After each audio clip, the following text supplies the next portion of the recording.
Hi friends of the Buffalo Naval Park, I'm Shane Stevenson, Director of Museum Collections and Curator here. And in today's video, I am on the USS Little Rock on the third deck between frames 45 and 49. A few weeks ago, I did a video about the mess attendants or segregated space on the USS Little Rock in 45 to 49. Of course, we have brought you USS Kidd and Tim doing the good work with the Baton Rouge African American Museum down there, and we've done a live session about it. And then he's filmed some videos for his YouTube channel. So this got me thinking of where the segregated space was on the Fargo and the Huntington. Those very late war Cleveland modified Fargo class. I've talked a little bit about those as well, where just the more recent one was where their mess deck was. And now I'm going to talk about their segregated space or their mess attendant space. And basically it was in this space that I'm in right now. So let's take a look. So what we have here is, again, the plan that I was able to secure from the Camden, New Jersey Historical Society, and this is the Fargo. And you'll see it outlined in orange right there. Frame 45, frame 49, no problem there. That's exactly the configuration that the USS Little Rock was in, where the transverse bulkheads are. This is the Miami plan, same year, and of course, as you know, we use the Miami plan sometimes in lieu of the 45 to 49 Little Rock plan.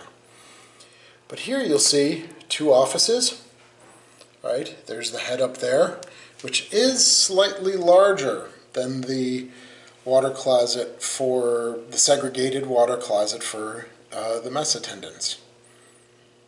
All right, so it comes closer to center line. So you'll see the two offices here. It was for the doctor's office and the bacteria lab. You will not see that here on the Fargo. But what the Fargo has done is they have shifted those two offices up here. So you'll see that there's the doctor's office here, the bacteria lab is here. So the two offices that were on the Cleveland, here and here, get shifted aft, here and here.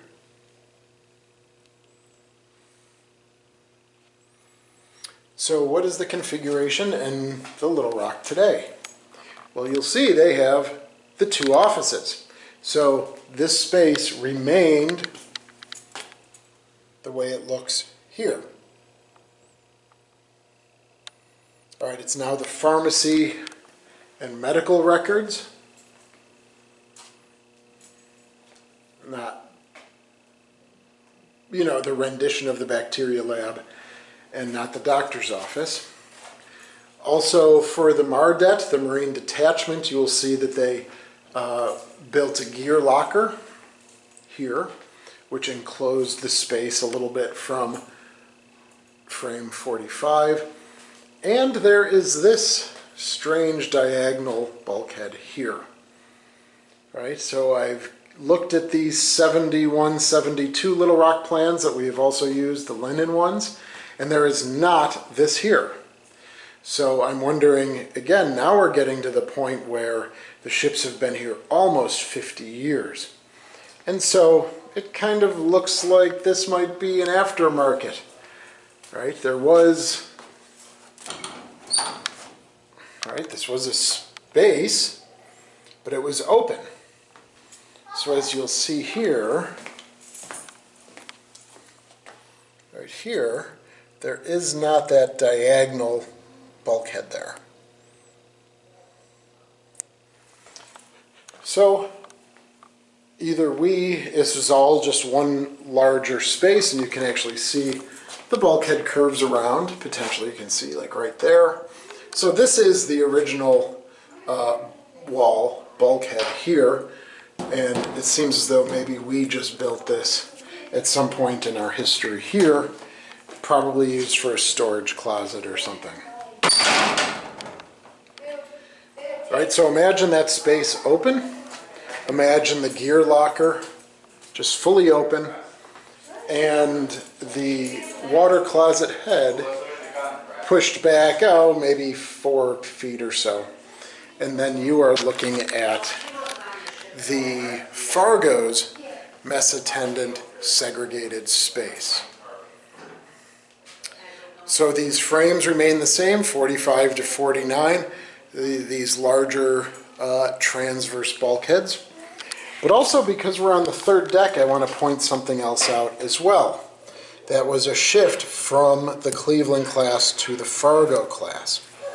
So here, on the 45 to 49 plans, you will see that there are 2 doors, right, leading forward or aft, right, in the space directly behind us. Right? What you don't see is them on the Fargo. You'll also see there's a little door here that leads into a jut out. All right? There is not that here as well. So especially beginning on the third deck, what happens is that for the Fargo, all of these large bulkheads, the transverse bulkheads, become solid, and they do not have pass-through doors. All right, if I was to step back and give you the whole third deck and then do the whole third deck on the Miami, you would see that pretty clearly. But in this example, these are the 2 best that I can find, right here, which matches right here. So on the Fargo, you would have to go up and down the various ladder wells, here and here, up and down, up, over, and down, or down, over, and up, depending where you wanted to go. And that was a way of, you know, wartime modifications of strengthening the hull a little bit because you are keeping those transverse bulkheads solid, right, and for watertight integrity and things like that. So space 45 to 49, you'll see it right here on the Fargo, wide open space from here, and the water closet pushed in about 4 feet towards port or so. This was not here, this was not here, nor were the doors.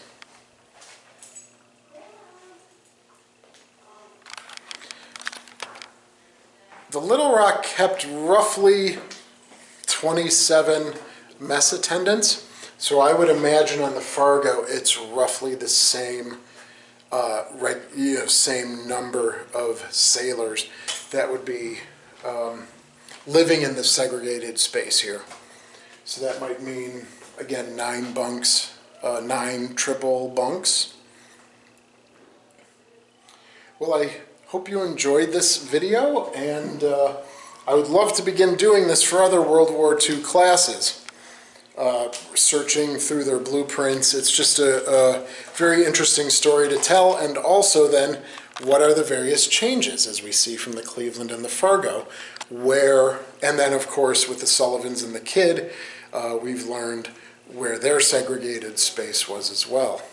So it'd just be interesting to go through the other classes during World War II and immediately post-war, like the Fargos that are being, the 2 Fargos that are like being constructed as the war ends.